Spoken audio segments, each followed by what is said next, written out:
Good morning. My name is Nicholas Marcus Thompson, and I am the Chief Executive Officer of the Black Class Action Secretariat, which is part of a coalition of human rights organizations that includes the Public Service Alliance of Canada, the National Union of Public and General Employees, the Canadian Black Nurses Alliance, the Enchantee Network, the Red Coalition, the Federation of Black Canadians, and the Canadian Association of Professional Employees. We're here today to provide a complaint that we launched back in February. Joining me today is Nathan Pryor, President of the Canadian Association of Professional Employees, and Bernadette Becci, a courageous employee of the Canadian Human Rights Commission, who is here with us to share her story. Thank you for being here with us today. Canada has long been seen as home to many nations, a champion of diversity, and a global leader of human rights.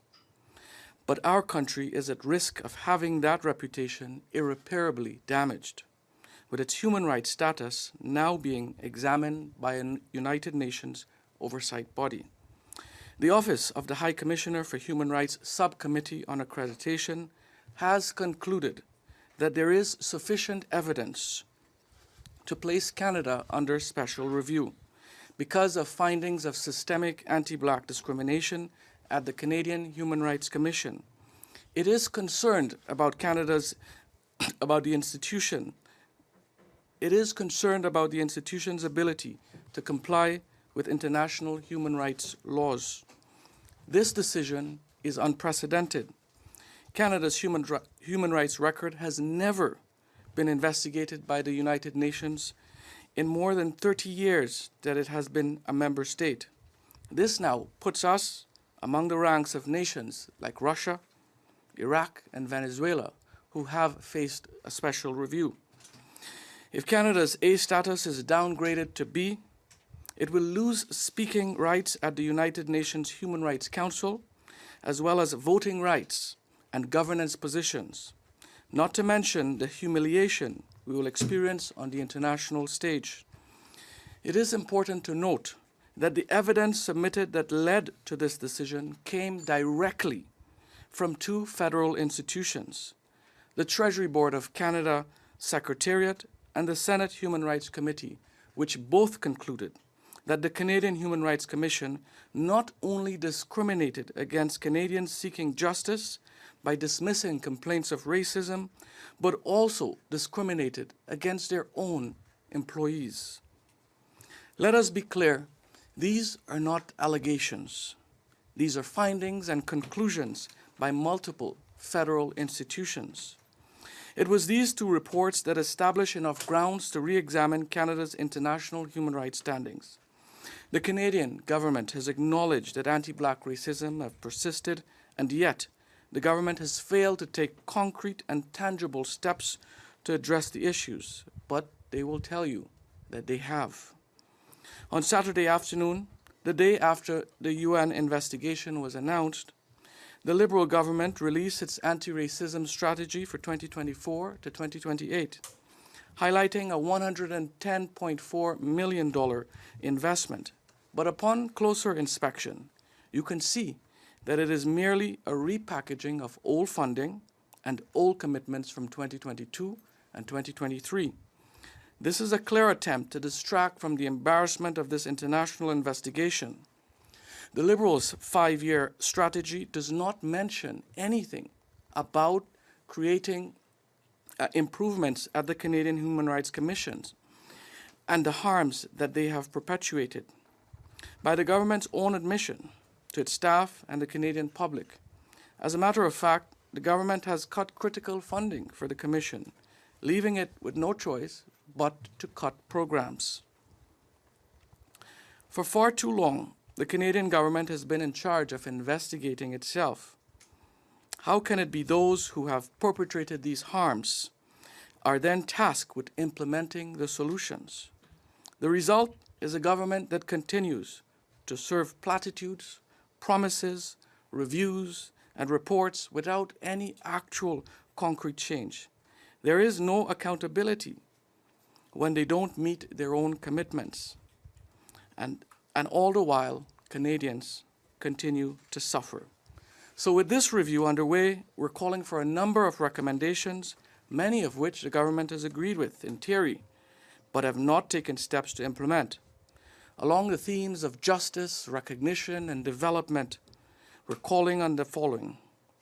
First, we call on the Minister of Justice and Attorney General Arif Virani to begin the process to create a properly funded direct access model to the Canadian Human Rights Tribunal. This would remove the Canadian Human Rights Commission as a gatekeeper with the power to dismiss claims before they reach the tribunal, transitioning them into a supportive role to help Canadians navigate the process. This is not just our recommendation. A direct access model was recommended in the Senate Human Rights Committee's report, and even the La Forest report 24 years ago.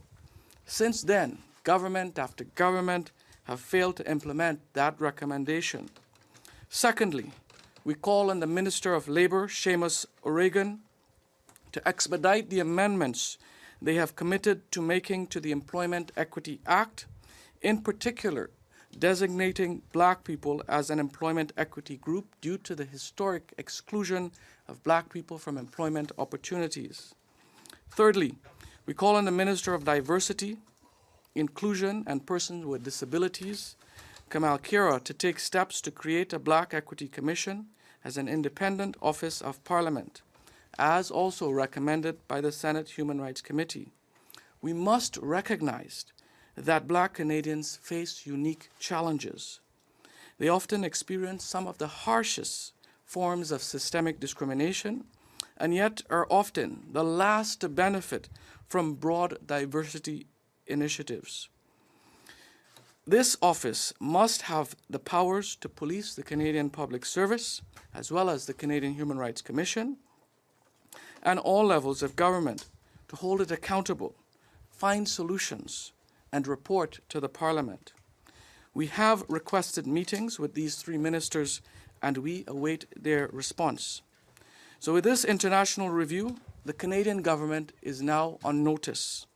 It cannot claim to be a global leader in human rights while discriminating against its own right here at home.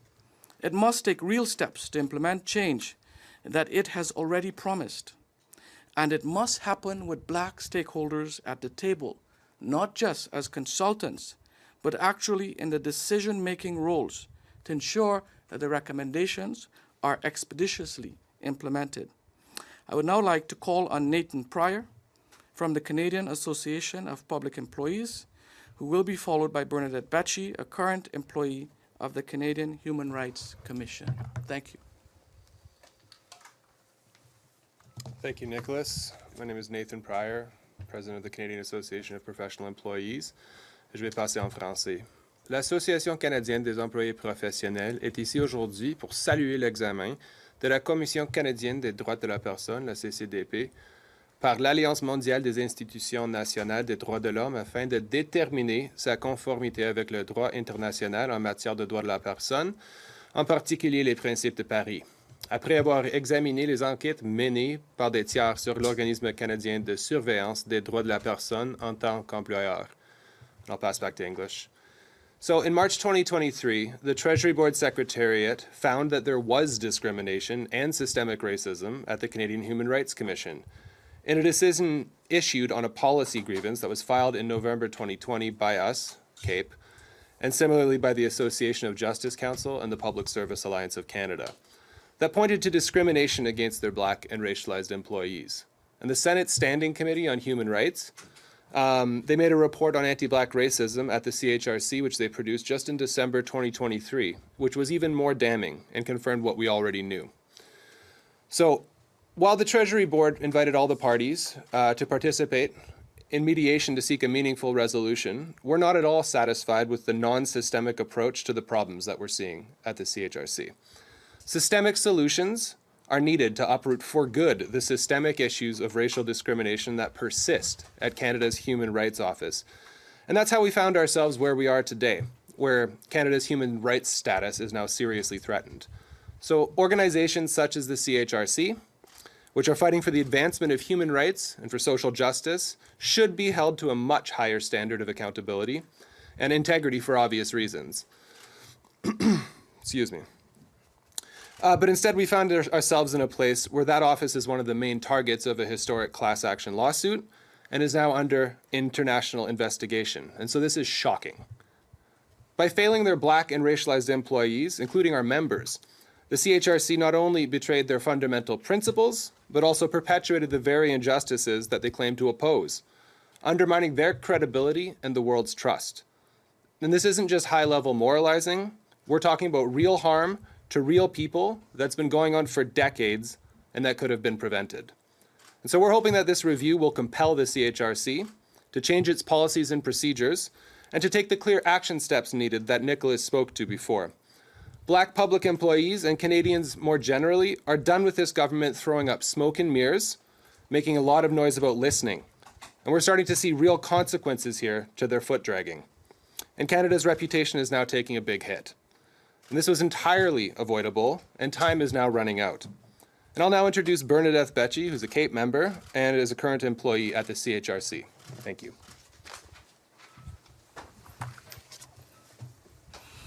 Good morning. Bonjour. Je m'appelle Bernadette Becci. Je suis une femme noire, immigrante sur cette terre d'adoption qui est le Canada. Une mère, une épouse, une fille, une sœur, une amie, une citoyenne canadienne qui est arrivée ici au Canada un 1er janvier, il y a maintenant de cela 33 hivers, lors d'une tempête de neige dans un Québec froid et blanc. My name is Bernadette Becci. I'm a Black woman, an immigrant on this land, a mother, a wife, a daughter, a sister, a friend, and a Canadian citizen. My family and I arrived in this country on a cold January 1st, 33 winters ago, during a snowstorm, the cold and white Quebec City. Je suis bachelière en communication. Je détiens une maîtrise en études féministes et je suis actuellement doctorante en philosophie féministe et études des genres à l'Université d'Ottawa. Je parle couramment et j'écris le français, l'anglais et l'espagnol. Je suis une femme engagée dans ma communauté locale et internationale. Je suis une citoyenne à part entière qui fait de ce Canada un endroit bon pour y vivre. Leaving our country, Cameroon, my parents dreamed of a better future for my sister, my brothers, and I. Imagine leaving your family, your friends, your comfort, your landmarks, everything you know, to try and offer a better future for your children, hoping they don't have to start over in the same place you started. Aujourd'hui, je prends la parole, non seulement en mon nom, mais aussi pour une communauté entière. Entendez ma voix, celle de nombreuses personnes qui, chacune à leur manière, vivent une réalité semblable à la mienne et au sein de la Commission et dans la fonction publique du Canada. Je suis employée à la Commission canadienne des droits de la personne depuis le 3 octobre 2019. Mon expérience de racisme au travail n'est pas un cas isolé. Elle est le reflet d'une douleur partagée par beaucoup d'entre nous. Une douleur qui résonne profondément et se manifeste de manière unique pour chacun. Chaque jour, nous nous heurtons à des préjugés, des discriminations et des microagressions qui sapent notre confiance et minent notre dignité. Nous sommes nombreux à ressentir l'épuisement émotionnel que cela engendre. J'ai récemment épuisé tous mes congés de maladie pour me donner une chance psychologique de pouvoir m'en sortir pour ma famille et moi. Chaque jour, nous nous heurtons à un système au sein de la Commission qui perpétue une injustice systémique, empêchant les Canadiens noirs de recevoir justice pour leurs plaintes. Les barrières bureaucratiques et les préjugés institutionnels que nous rencontrons rendent difficile, voire impossible, l'accès à une véritable équité. Ces obstacles institutionnels ne sont pas seulement des incidents isolés, mais font partie d'un schéma plus vaste qui maintient les Canadiens noirs dans une position d'injustice constante. I rose today to make a collective cry. I'm speaking not just for myself, I'm speaking for the collective, the Black and racialized employees, my colleagues at the CHRC, and Canadians across the country who have experienced discrimination at the hands of the Commission. We demand change. We call for concrete action to dismantle the systems of discrimination that oppress us. We want inclusive, equitable workplaces where everyone has the opportunity to thrive. In my 5 years as an employee at the CHRC, I dealt with a demotion from my role at the Prime Minister's office to my junior role at the CHRC, being overlooked for promotions and asked to compete for positions when my coworkers were offered opportunities, witnessing a disproportionate amount of denial for grievances made by Canadians on the grounds of racial discrimination, specifically anti-Black racism. I went on sick leave many times in an attempt to remain psychologically sound. In one occasion, to protect myself as I was pregnant with my son and knew the stress was affecting my pregnancy. Je sais que je ne suis pas seule. Malheureusement, plusieurs ont peur de parler par peur de représailles. I know I'm not alone, but many are scared to speak. The impact of experiences of racism is not limited to our professional lives. They profoundly affect our mental and emotional well-being. On the mental level, being constantly exposed to racist attitude and a hostile work environment leads to chronic stress and deterioration of mental health. Daily microaggressions, derogatory remarks, and unfair treatment exhaust emotionally. This constant pressure can lead to anxiety disorders, depression, and a sense of isolation. Individuals often find themselves in a state of constant vigilance, watching for the next discriminatory act, which erodes their self-confidence and ability to concentrate and perform at work. The financial impact of these toxic environments is also significant. Discrimination and systemic racism limit opportunities for advancement, promotion, or salary increases. Black employees like myself may find themselves trapped in positions below their skills and potential. This professional stagnation translates into lower wages and less financial security, making it difficult to achieve economic stability. This systemic issue also stifles our professional growth and opportunities. The glass ceilings we encounter are not just metaphorical, but very real barriers that limit our advancement and potential. We are often overlooked for promotion, sidelined in important projects, and denied the recognition we deserve. It is ironic and disheartening that the institution we work for is meant to help Canadians seek justice. Now, we are asking for justice, and the government refuses to give it to us. We have spent many years fighting, but institutions are not listening.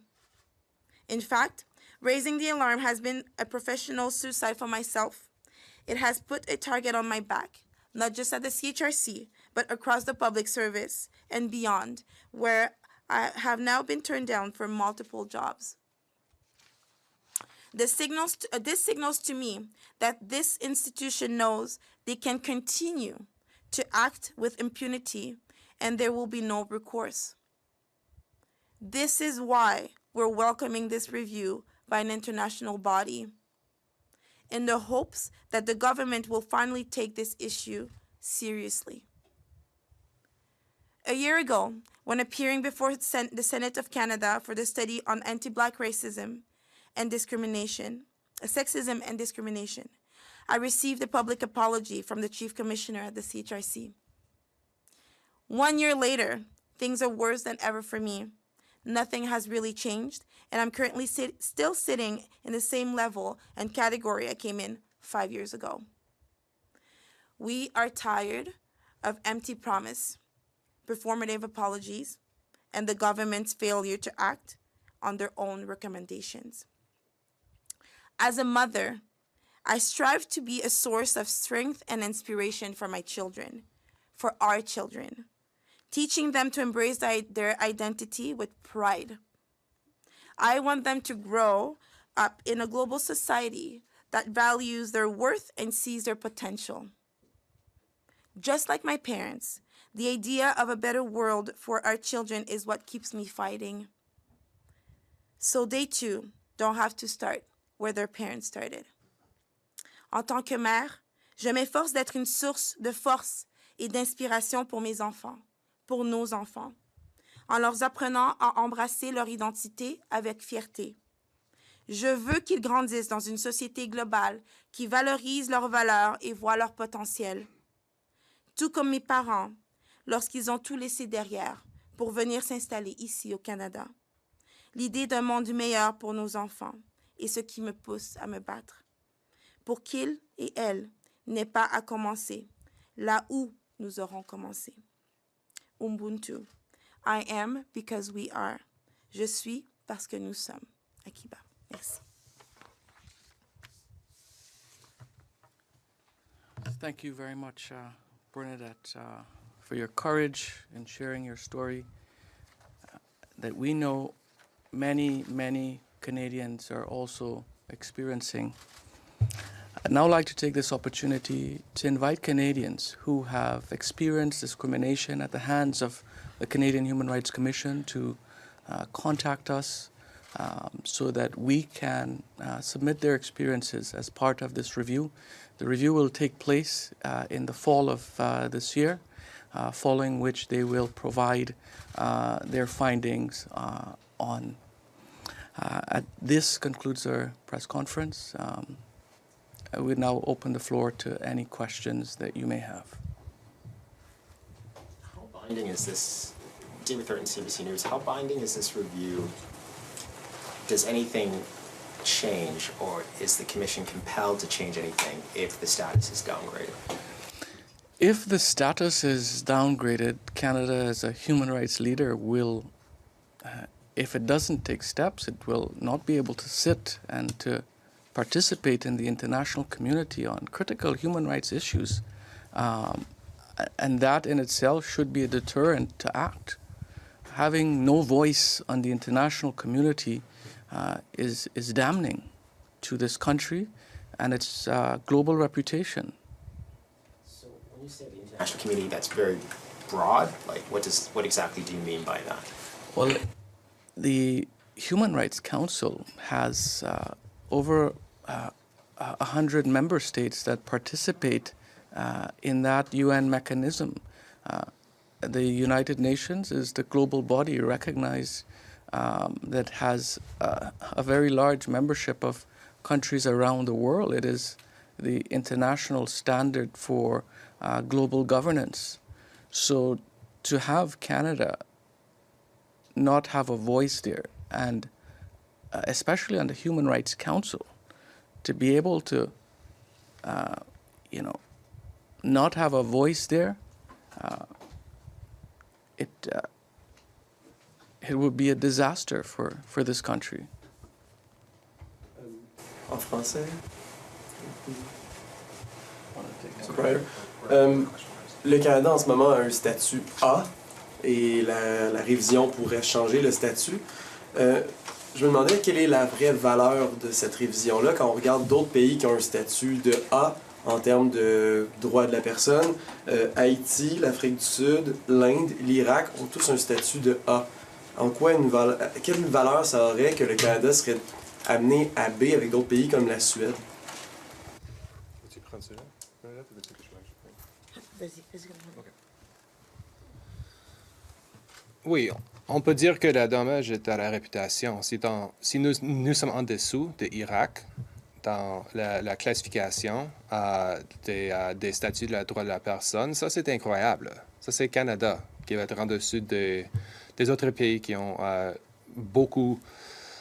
beaucoup pire réputation mondialement. On dirait aussi qu'en tant qu'employeur, comme c'est pas juste Canada, c'est le commission comme employeur à laquelle nous parlons, moi je parle comme une chef de syndicat envers l'employeur. Si notre commission qui va faire des enquêtes sur les droits de la personne ici au Canada a une statut qui est diminuée en tant que ça va diminuer la réputation et la crédibilité des enquêtes qu'ils font. Donc, si le Canada est certain, si notre gouvernement fédéral est certain qu'il soutient les droits de la personne, c'est le temps d'appuyer les changements à laquelle Nicolas a proposé et de renouveler la réputation du Canada qui est en chute tout à l'heure.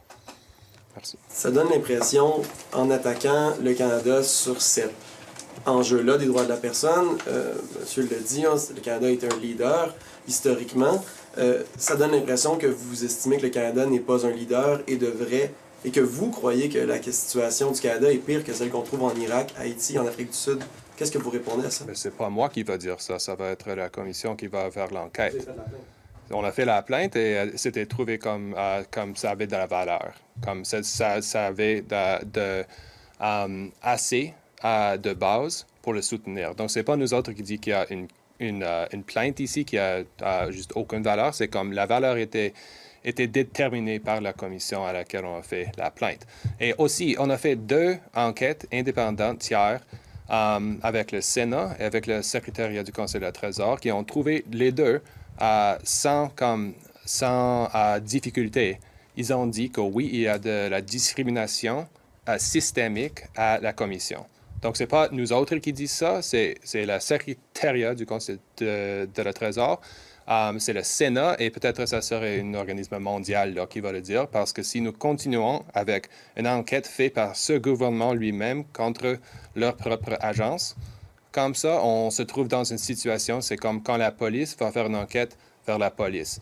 On va voir maintenant avec un organisme mondial indépendant les données, on va voir, mais c'est le gouvernement lui-même, dans le Sénat et dans le secrétariat, qui ont dit, oui, la discrimination systémique se passe et on a besoin des solutions systémiques pour le résoudre. Betchy, si c'était possible de vous entendre, vous avez porté ce combat-là, vous venez de nous le dire, vous avez fait des sacrifices pour ce combat-là. Qu'est-ce qui, selon vous, qu'est-ce qui explique que c'est nécessaire de poser ce geste-là maintenant? M. Pryor vient de le dire, il y a eu quand même des organisations qui ont reconnu la discrimination au sein de la Commission canadienne des droits de la personne. Qu'est-ce qui fait que pour vous, c'est un pas nécessaire d'être où on est aujourd'hui? En fait, j'aimerais répondre à votre question en 2 temps. En premier temps, j'aimerais qu'on se concentre parfois. C'est facile de se comparer avec d'autres pays, mais c'est important aussi parfois de regarder ce qui se passe dans notre pays même. Tout à l'heure, vous avez mentionné d'autres pays comme l'Haïti et la Suède et d'autres pays comme ça, mais c'est important de voir ce qui se passe à l'intérieur du Canada, comment le gouvernement traite les Canadiens puis la population qui vit à l'intérieur de ce pays-là. Première chose. Deuxième chose, la raison pour laquelle cette enquête est importante et nécessaire, c'est parce que toutes les étapes qui ont été menées jusqu'à maintenant ont rien donné. Il y a eu beaucoup de promesses, mais ça, c'est toujours en théorie. En pratique, on a toujours les Canadiens et Canadiennes, plusieurs peuvent en témoigner, on ne voit toujours pas ces répercussions-là dans nos vies. Alors, je crois que d'avoir un peu de pression de l'extérieur, d'avoir cette enquête de l'extérieur est plus que nécessaire parce qu'au sein même du Canada et avec toutes les recommandations qui ont été données depuis le début, il n'y a toujours pas rien de concret qui a été donné, qui a été accompli. Merci. Apologies if this was already answered in French, but can you give me an update on the number of plaintiffs within the Black class action lawsuit, and if the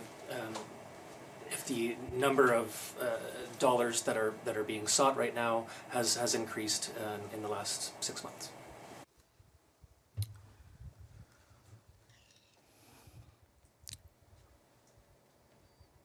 That is a separate matter, but I will answer your question. We have, in that matter, there are approximately 2,500 workers that have come forward to say that they have experienced discrimination throughout the federal public service. We know the action, once it is certified, it will represent all black workers going back to 1970. We anticipate that number to be over 45,000 between that past and present employees during that period of time. As I have reported on in the past, there has been discussions around the government's delaying or attempts to delay proceedings, and I was wondering if you have any comment on how that is on how that is going, if that has changed. Well, the government of Canada has taken a position on this matter that is very concerning. We are dismayed because the government's position in the legal framework is saying that discrimination does not exist, while it is attempting to implement all of the solutions that we've called for. In the process, continuing to harm workers by denying and trying to draw out, we're in year 4, trying to draw out that process. In other legal matters of discrimination, we've had the 2S LGBTQ purge case. They settled that in 1 year. And that is through the entire process, consented to certification and settled it in 1 year. By the 18-month mark, it was accepted in the court and completed. There are other cases with women on pay equity, and other issues of discrimination that the government has settled. But when it comes to its black employees, is dragging through the mud, through the liberal playbook of admitting on one side and showing platitudes in the public domain, and trying to demonstrate to the international community that they care about their black employees and black Canadians. And at the other side, they're trying to deny those workers their day in court by trying to dismiss the matter.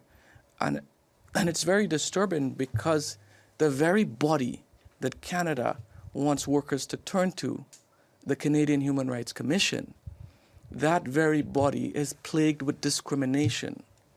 So how do you make that argument? How do you do that, right? So we're in year 4 now. The delays continue with no end in sight. Perhaps it will be a conservative government that will give workers their day and redress and the right to compensation. The government of Canada and the public service have ruined the lives of countless people who have, many of whom are women. And this government claims to be a feminist government. And we have women retiring after 30 years, 40 years in a junior clerical position. Their pensions, they're on the poverty line, having to use food banks, and so it's really egregious. If you have a question on Zoom, please use the raise hand function. Si vous avez une question sur Zoom, s'il vous plaît, utilisez la fonction main levée. Can I just ask? Okay. Can I just ask? So, if we go to a B status, does that mean we cannot participate in the UN Human Rights Council? Is that? That is correct. Yes. Okay. And so every country has a seat on this council.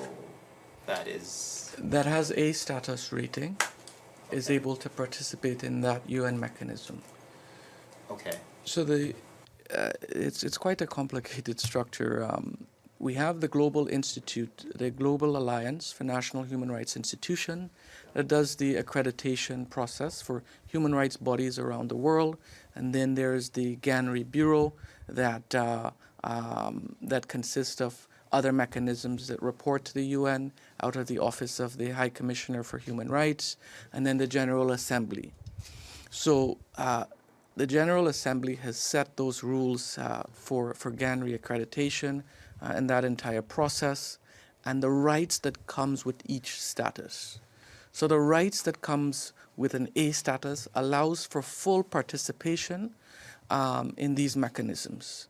So a downgrade from A to B would be catastrophic for Canada's participation in the international community. They'd have to sit on the sidelines.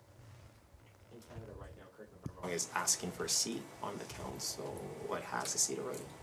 It has from time to time sought that seat. It does not, but it does get to, the Canadian Human Rights Commission does get to present reports and to speak before the Human Rights Council. If it gets downgraded to a B, it will no longer have that right. To speak at the council? Or vote, correct, yes. To vote. Much more, you would have a seat, a permanent Correct, seat. yes. Okay, all right, thank you. Catherine Morrison, please go ahead. Hi there, thank you all so much for your time today. I am just, if you can please share, I know that this is focusing on the Canadian Human Rights Commission. Are you hoping that it will also wake up call of the discrimination in other government agencies? Are you hoping that the government will take some action there as well? Can you repeat the question, please? Yes, for sure. I'm wondering, I know that this review is focusing on the Human Rights Commission, but I'm wondering if you're also hoping that the government will take action in other departments and agencies where racism is also present. Thank you for that question. Yes, we are hoping that the government takes decisive action, not just at the Canadian Human Rights Commission, but throughout the federal public service. This complaint was submitted against the Commission because we believe that it ought to have been a deterrent to the discrimination in the rest of the public service. But in fact, it has discriminated against workers. It has been a perpetrator in the entire case of systemic discrimination. So the measures that we've called for, the Black Equity Commission, that is for the entire federal public service. Amendments to the Employment Equity Act, that is for the entire federal public service. And I just want to emphasize on that, because we don't have those amendments right now, the discrimination is continuing. Employers are continuing to enforce the current act, which has Black people in the racialized category, and within that definition, there is no breakdown there, and Black workers continue to be excluded. So that is a key measure that we're continuing to call for in order to address the disproportionate exclusion of Black people in employment opportunities. Thank you. And then I guess this is more of just a procedural question, but I know it was mentioned that time is running out for the government to make changes ahead of this review.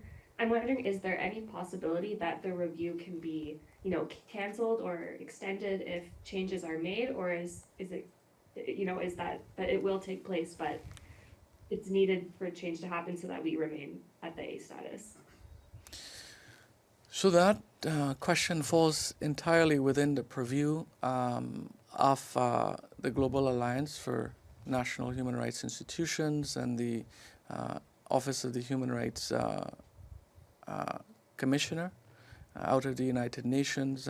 Their process, it will happen in the fall, and they will determine if sufficient has been done. But it's important to note that the review period in question is 2016 to 2022. Did the Canadian Human Rights Commission breach the Paris Principles, which it was required to adhere to in order to meet its standing in the international community? So that's the critical question that this body will have to answer. And by the government's own admission, they've admitted to rampant discrimination at the Canadian Human Rights Commission. 2 state bodies have made these findings. So that is what the government will have to ultimately answer to before the review committee. Merci. This concludes the press conference. Just one little thing. When you look at the board that you put, we see Jordan 2022, there was a review. You see Madagascar 2022. Both of those still have an A. What does it mean for your coalition, for the Secretariat, for your initiative, if the GANHRI comes back and says, no, everything's fine? So the map here shows the countries that were previously under review, right? As well as those who are currently under review. Canada and Iraq are currently under review. The special review status means that they have determined that a prima facie case has been established. There's sufficient evidence to re-examine the review that they gave the Commission last year. So when submissions are made, the body will now determine, do we accept this, do we maintain the rating of A, or do we downgrade? If they maintain the rating of A, then we move forward. We would have raised the issue, we would have held Canada to account, and an international body would have adjudicated on that, and we would accept and respect the findings of that body. But the key issue here, and I think what that body may be looking at is what measures Canada has taken, if it's sufficient. It does not dictate.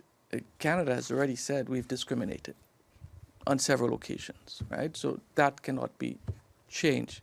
So it'll be really up to this body to say if we accept the measures Canada has put in place, if that is sufficient for it to maintain its status. But we maintain from 2016 to 2022, the Canadian Human Rights Commission violated the Paris Principles because it was discriminating against workers and rejecting race-based complaints, which is contrary to the Paris Principles. That's a fact. Thank you. Do you want to get a Picture? picture of this?